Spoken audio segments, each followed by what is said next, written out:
संत एकनाथ जी की परीक्षा लेने के लिए मेरे भोलेनाथ जी सामने आए। चलते चलते चलते चलते जब त्रिवेणी का जल भरकर जा रहे थे, पानी लेकर जा रहे थे, जल लेकर जा रहे थे, त्रिवेणी के जल को लेकर, गंगा जल को लेकर जब जाने लगे, बीच रास्ते में मेरे भोलेनाथ एक गधे का रूप रखकर बेहोशी में भूमि पर गिर गए, जमीन पर गिर गए। और मेरे भोलेनाथ जी जब जमीन पर, एक गधा जमीन पर पड़ा हुआ है, संत एकनाथ जी गंगा जल लेकर जा रहे हैं, जल ले जाते जो संत एकनाथ जी ने देखा कि कोई गधा प्यास से बिलख रहा, प्यास लग रही उससे बिलख रहा, बार बार गिर रहा है, बार बार खड़ा हो रहा है, फिर गिर रहा है, फिर खड़ा हो रहा है। संत एकनाथ जी ने देखा, संत स्वभाव बड़ा निर्मल स्वभाव, बड़ा निर्मल।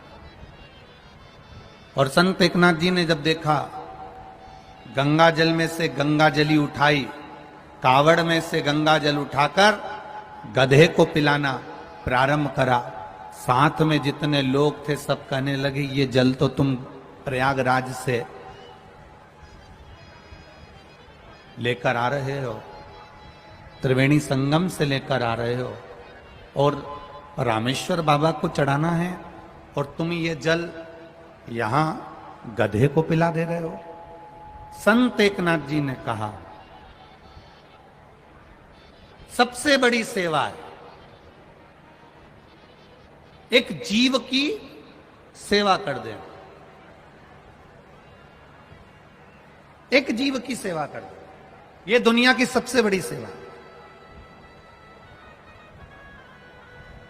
कभी प्यासे को पानी पिलाया नहीं, बाद अमृत पिलाने से, बोलो बोलो जम के बोलो, क्या फायदा।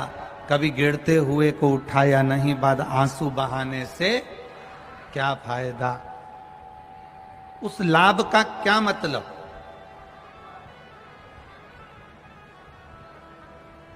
कभी माता पिता का आदर किया नहीं, सम्मान किया नहीं, माता पिता के चरणों को प्रणाम किया नहीं, माता पिता को कभी आदर दिया नहीं, और वही माता पिता मरकर चले गए और उनके फोटो पर माला चढ़ाओ, प्रणाम करो, नमन करो, दंडवत करो, साष्टांग करो, तो उसका लाभ क्या है।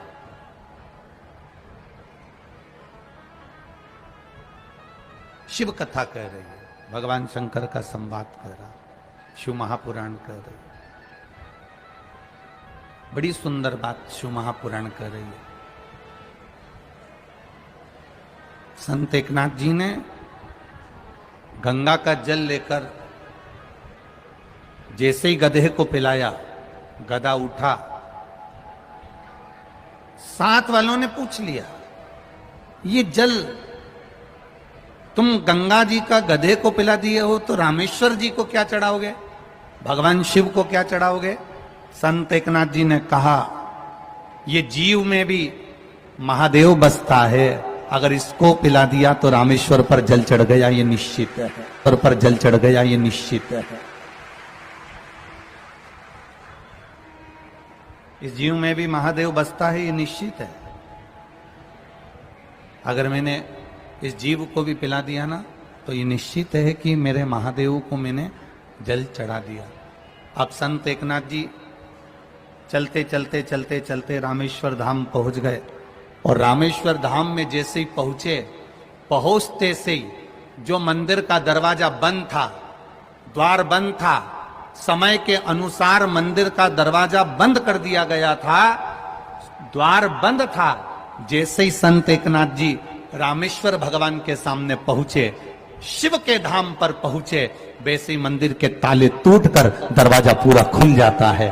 संत एकनाथ जी हर हर महादेव कहकर पुकारने लगते हैं। ये शिव तत्व को जानने का मौका मिला, जानने का मौका।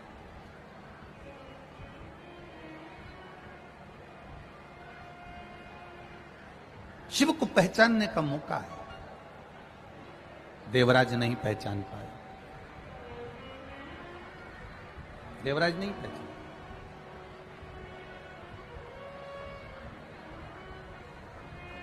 जब देवराज भगवान शिव को नहीं जान पाया, बेलपत्री के पेड़ के नीचे देवराज के प्राण छूट रहे। बेलपत्री के पेड़ के नीचे देवराज के प्राण छूट रहे। और बेलपत्री के पेड़ के नीचे जैसे ही देवराज के प्राण छूट रहे, देवराज को नहीं मालूम कि यह बेलपत्री का वृक्ष है। दुनिया के लोगों को नहीं मालूम कि ये जहां तुम कथा बैठकर सुन रहे हो, जो पंडाल में बैठकर कथा श्रवण कर रहे हो, टीवी के माध्यम से कथा श्रवण कर रहे हो, मोबाइल के माध्यम से कथा श्रवण कर रहे हो, जहां बैठकर तुम कथा सुन रहे हो, तुम्हें इस चीज का अंदाजा नहीं होता कि शिव महापुराण की कथा सुनना मात्र कल्प वृक्ष की छाए में बैठे हो। कल्प वृक्ष की छाओं में जो मांगोगे मेरा महादेव वो तुम्हें प्रदान कर देगा 3 महीने के अंदर। ये वो कल्प वृक्ष, वो कल्प वृक्ष।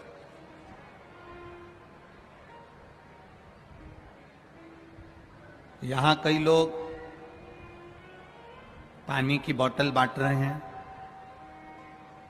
और कई लोग खड़े होकर बार बार बोतल ले रहे हैं।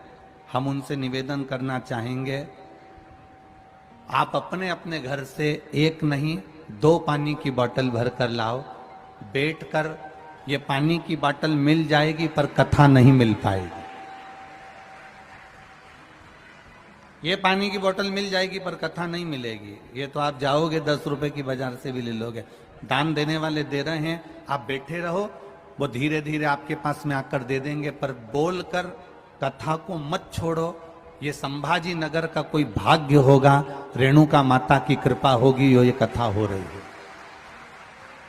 ये एक क्षण की भी ना चूके, अपने मुख से आवाज ना निकले और कथा का रसतत्व श्रवण करो। ये नहीं मिलेगी फिर बार बार।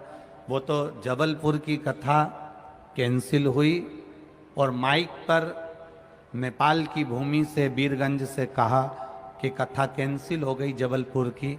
तो वो तो आदरणीय प्रदीप जी जायसवाल जी को आप लोगों को धन्यवाद देना चाहिए कि